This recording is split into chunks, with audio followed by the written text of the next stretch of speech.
Hello everyone, good evening. তো একটা বৃষ্টি মুখর সন্ধ্যেবেলার ভিডিও শেয়ার করছি।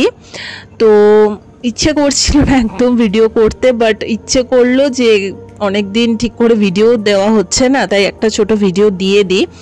আজকে একটু বাড়িতে পেঁয়াজি বানিয়েছিলাম। তো পেঁয়াজির রেসিপি অলরেডি আমার এই চ্যানেলে দেওয়াই আছে, তো তাও ভাবলাম যে আজকে আবার নতুন করে দিয়ে দিই, কারণ অনেক নতুন অডিয়েন্স এখন নতুন অ্যাড হয়েছো তোমরা। থ্যাংক ইউ সো মাচ আমার চ্যানেলটাকে তোমাদের আশীর্বাদে এতটা বড় করে দেওয়ার জন্য, দিনে দিনে আরও নিয়ে যাওয়ার জন্য, এগিয়ে নিয়ে যাওয়ার জন্য থ্যাংক ইউ সো মাচ।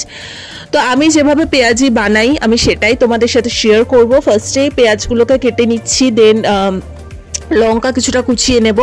আর অনেকে অনেক রকম প্রসেসে বানিয়ে থাকে, আমি অত কারোর প্রসেস ফলো করি না, নিজে যেরকম ইচ্ছে হয় আমি আমার প্রসেস অনুযায়ী রান্নাবান্না করে থাকি। তো ফার্স্টে দেখিয়ে দিচ্ছি যে পেঁয়াজটা ভালো করে কেটে ধুয়ে নিয়েছি। তারপর পেঁয়াজের মধ্যে আমি হলুদ গুঁড়ো, কালো জিরে, তারপর একটু চিনি দিয়েছি, একটু লবণ দিয়েছি, তার সাথে কাঁচা লঙ্কা যেগুলো কুচিয়ে রেখেছি সেগুলো দেব, আর বেসন দিয়েছি এবং চালের গুঁড়ো দিয়েছি। আমি কিন্তু এক্সট্রা করে এখানে কোনো জল টল ইউজ করব না, তোমরা দেখতেই পাবে, তোমাদের সামনেই দেখাবো। এই যে পেঁয়াজের থেকে যে রসটা বেরোয় না, সেটা দিয়েই আমার পুরোটা মাখা হয়ে যাবে। পরে আরেকটু বেসন লেগেছে বলে আরেকটু বেসন আমি অ্যাড করেছি। অনেকেই আলাদা করে জল টল দিয়ে মানে মাখে, বাট আমি সেটা কখনোই করি না। আর মানে চালের গুঁড়োটা দিই যাতে ক্রিস্পি হয় জিনিসটা খেতে। তো আমি আমার মতো করে প্রসেস তোমাদের সাথে শেয়ার করলাম। অনেকে চিনিটা দেয় না, মানে আমি একটু হালকা চিনিটা দিলাম, হালকা একটু মিষ্টি মিষ্টি হয়, আর সবথেকে বড় কথা একটু কালারটা চেঞ্জ হয় আর কি। তো যাই হোক, দেখো আমি কত সুন্দর উইদাউট ওয়াটার আমি কিন্তু মেখে নিয়েছি, ঠিক আছে। সো যাই হোক, এবারে তো একটু কিছুক্ষণ আমি রেখে দিয়েছিলাম, তারপরে একে একে আমি তেলটা গরম করতে দিলাম, তার মধ্যে একটু একটু করে পেঁয়াজিগুলো ছেড়ে দিলাম।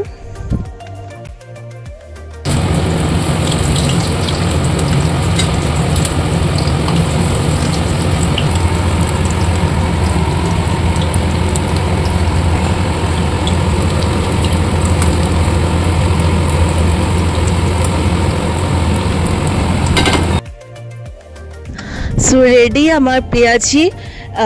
বৃষ্টির দিনে মুড়ির সাথে কিন্তু পেঁয়াজি খেতে খুব ভালোই লাগে। তোমাদের কাদের কাদের ভালো লাগে অবশ্যই জানিও। পেঁয়াজিগুলো দেখতেও কিন্তু বেশ ভালো হয়েছে, হয়তো পুরো প্রপার শেপ হয়নি, বাট নো ডাউট খেতে দুর্দান্ত হয়। আমার এই রেসিপিটা তোমরা যদি ফলো করে বানাও, আমি যেভাবে সিম্পল ওয়েতে দেখালাম, নিজেরা বানিয়ে খেয়েও নিজেরাই বুঝতে পারবে কতটা ক্রিস্পি হয় এবং খেতে কতটা সুস্বাদু হয়। এক গাদা বেসনের কঠিন ফটিন এখানে দেওয়া থাকে না। সো যাই হোক, আজকে ছোট্ট ভিডিওটা ভালো লেগে থাকলে লাইক কমেন্ট শেয়ার সাবস্ক্রাইব করে দিও। এরকম বহু ভিডিও আমার পেন্ডিং হয়ে জমা রয়েছে, যেগুলো আমি এখনও এডিট করে ছাড়তে পারছি না, বিকজ সোম থেকে শুক্র আমার টোটালটাই হেডটিকের মধ্যে থাকে। শনি রোববারটা একটু ছুটি থাকে, তাও আমার এদিক সেদিক যাওয়া আসার প্ল্যান প্রোগ্রামিং লেগেই থাকে, তাই আমার ভিডিওগুলো এডিটও করা হয় না।